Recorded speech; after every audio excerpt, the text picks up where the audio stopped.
सभी को पता ही है कि मैं किस तरह से आज आपको पढ़ाने वाला हूँ। तो आज का जो हमारा टॉपिक रहेगा वो कुछ संसाधन से रिलेटेड रहेगा। तो संसाधनों के बीच में हम क्या करने वाले हैं कि संसाधन होते क्या हैं। सबसे पहले हम देखेंगे कि संसाधन होते क्या हैं। तो संसाधन ऐसी चीजें होती हैं जो कि हमारी आवश्यकताओं की पूर्ति करता है, उसको हम क्या कहते हैं, संसाधन कहते हैं। ठीक है, संसाधन किसे कहते हैं, जिनसे हमारी आवश्यकताओं की पूर्ति होती है।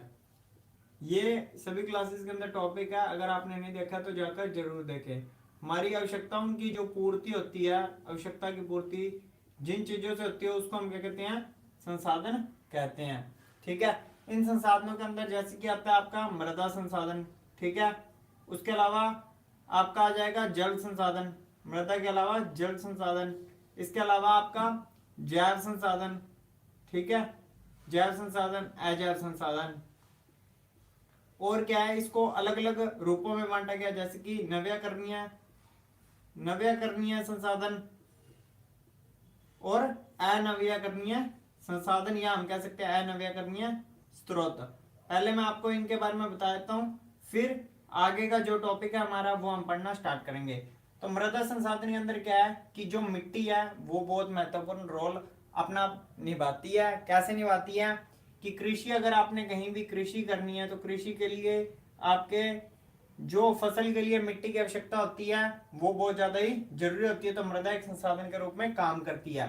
उसके अलावा भी जो हमारा शरीर है वो भी किससे बना हुआ है, मिट्टी से भी बना हुआ है। उसके बाद में हम बात करते हैं जल एक संसाधन के रूप में कैसे है। जल का यूज हम नॉर्मली वे में करते हैं, पीने में, खाने में, मतलब कि हम कोई भी चीज अगर करना चाहते हैं तो उसके बीच में क्या है, जल हमारी एक महत्वपूर्ण भूमिका निभाता है। जल का यूज हम खाने में करते हैं, नहाने में करते हैं, पीने में करते हैं, पशुओं को नहलाने में करते हैं, और भी अन्य चीजों में जल का यूज होता है। तो जल भी एक संसाधन के रूप में काम आता है। उसके बाद में आता है जैव संसाधन और अजैव संसाधन।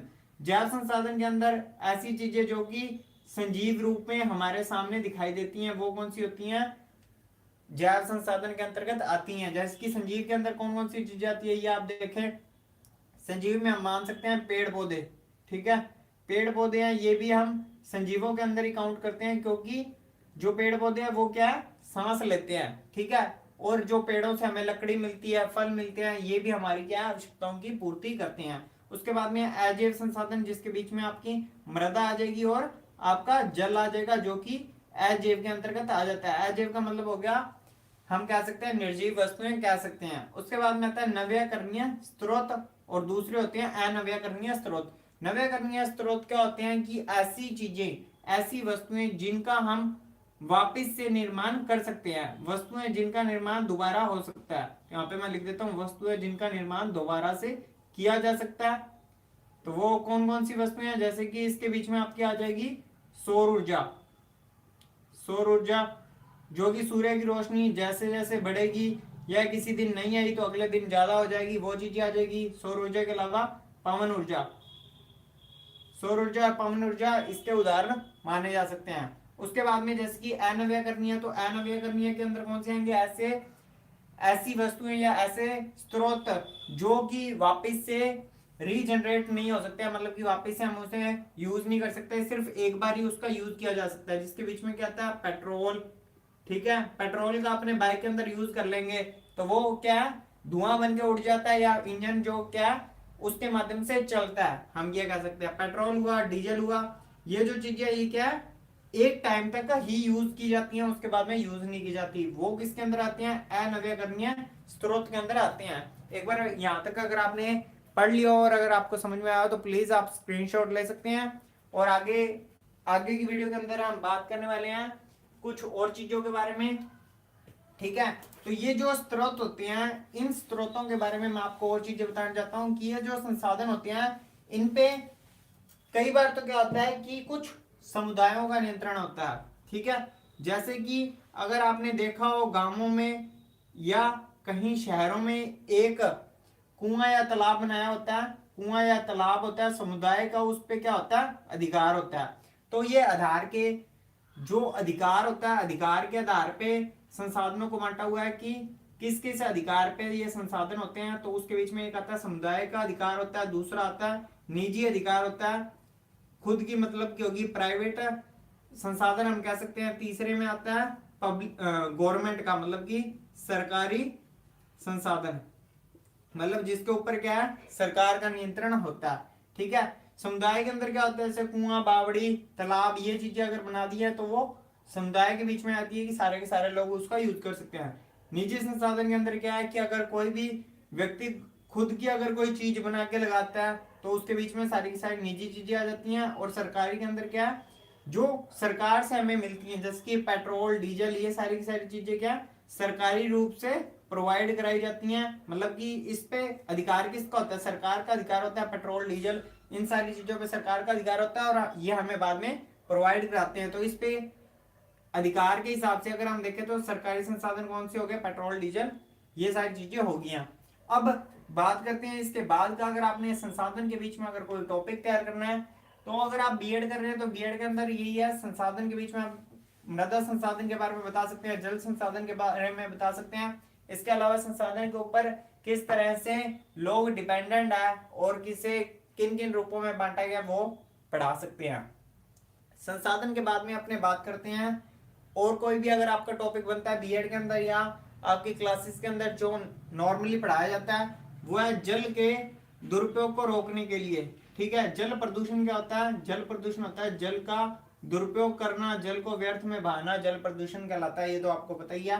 जल प्रदूषण को रोकने के लिए क्या क्या करना चाहिए, तो रोकने के लिए घरों के ऊपर क्या है, टंकियां बनानी चाहिए कुछ इस तरह से। ये अगर कोई घर है तो इसके ऊपर की एक टंकी बनानी चाहिए और उसके बीच का जो पानी है उसको अपने घर के अंदर यूज में लेना चाहिए, ताकि वर्षा का जो पानी है वो इसके बीच में एकत्रित हो जाए और बाद में आप उसे यूज कर सकें। तो जल प्रदूषण से रिलेटेड आपका कई बार क्वेश्चन पूछा जा चुका है कि जल प्रदूषण को रोकने के क्या क्या उपाय हैं, तो कोई भी आप बता सकते हैं। व्यर्थ जल को ना बहाएं, तालाब या नदी पोखर में गाय भैंसों को मत नहलाएं, या फिर अपने कह सकते हैं कि पानी के अंदर कचरा डालने को रोकना चाहिए। और इसके अलावा और भी कई तरह के जागरूक कार्यक्रम चलाने चाहिए। ठीक है।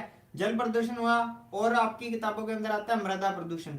तो मृदा प्रदूषण किस तरह से होता है ये भी मैं आपको बताता हूँ कि आपको ये पता होगा कि जैसे जैसे भारत के अंदर बहुत ज्यादा ही जनता आ रही है, जनसंख्या की वृद्धि हो रही है, तो जनसंख्या की वृद्धि के कारण क्या हो रहा है कि जो भूमि है, भूमि तो इतनी है अपने, अगर मान लें कि 100% भूमि है, ठीक है, और जनता अपनी है 10% मान लेते हैं, 10% जनता है और 100% भूमि है, तो ये 10% क्या धीरे धीरे बढ़ रही है, 20 होगी, फिर 30 होगी, फिर 40 होगी। इसमें क्या है, भूमि का तो जो क्षेत्र है वो नहीं बढ़ रहा, जनसंख्या का क्षेत्र बढ़ रहा है। इससे किस पे दबाव बन रहा है, भूमि के ऊपर दबाव बन रहा है, जिसके कारण क्या है, मृदा प्रदूषण हो रहा है। मृदा का मेनली अगर अपने रोल देखें तो वो धरती के ऊपर ही होता है, क्योंकि धरती किससे बनी हुई है, सारी की सारी धरती बनी हुई है पत्थरों से, चट्टानों से, मृदा से, इन सब से बनी हुई है। तो ये सारे के सारे मृदा प्रदूषण के अंतर्गत ही आते हैं। इसके अलावा क्या है, जितनी ज्यादा जनसंख्या बढ़ेगी तो उनको खाने के लिए कुछ ना कुछ चाहिए होगा। खाने के लिए जो अनाज है तो वो किससे बनती है, कृषि से मिलती है। तो कृषि किसके ऊपर की जाती है, भूमि के ऊपर की जाती है।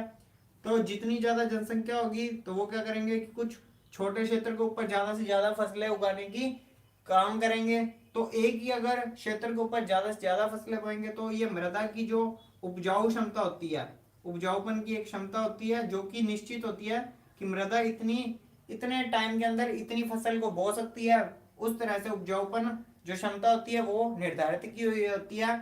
अगर वहां पे एक साल के अंदर कम से कम 5 से 7 बार फसलों को बोया जाता है तो उसकी जो उर्वरक क्षमता होती है, उर्वरक क्षमता होती है उसमें क्या है, कमी आ जाती है, और जो भूमि होती है वो क्या हो जाती है, बंजर हो जाती है।